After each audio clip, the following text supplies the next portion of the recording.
Hello, this is Ron Paul with your weekly update for December 8th. Last week, the U.S. House voted overwhelmingly in favor of an anti-Russia resolution so full of war propaganda that it rivals the rhetoric from the chilliest era of the Cold War. Ironically, much of the bill condemns Russia for doing exactly what the U.S. government has been doing for years in Syria and Ukraine.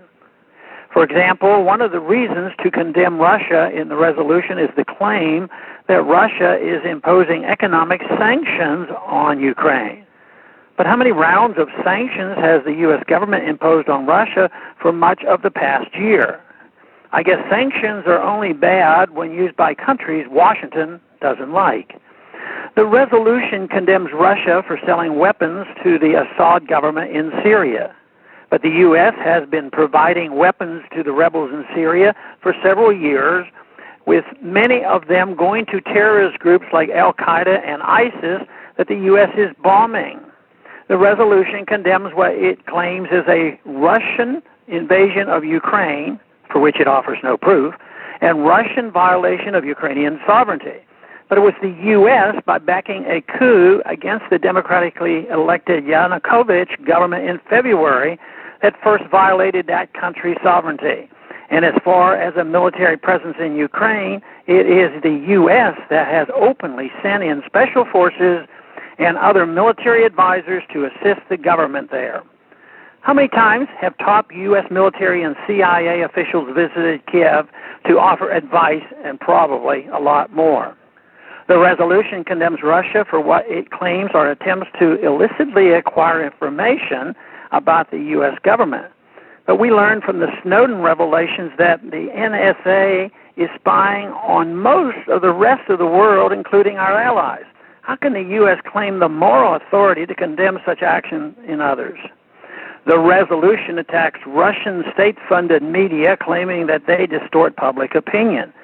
At the same time, the bill demands that the thousands of U.S. state-funded media outlets step up their programming to that part of the world. It also seeks appropriate responses to Russian media influence in the rest of the world. That should be understood to mean that U.S. diplomats would exert pressure on foreign countries to shut down television networks like RT.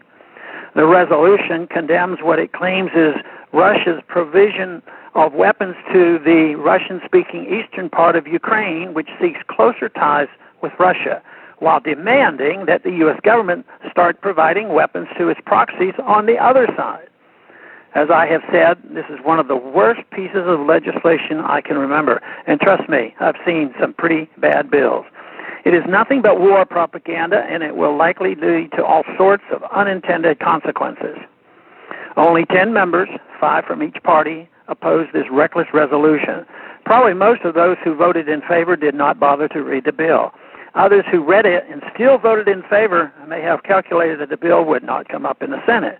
So they could vote yes and please the hawks in their district, and more importantly, remain in the good graces of the hawks who run foreign policy in Washington without having to worry about the consequences if the bill became law. Whatever the case, we must keep an eye on those members of Congress who vote to take us closer to war with Russia. We should thank those 10 members who were able to resist the war propaganda. The hawks in Washington believe that last month's election gave them free rein to start more wars. Now, more than ever, they must be challenged. Thanks for calling this update. A new update is placed on this number, 888-322-1414, every Sunday.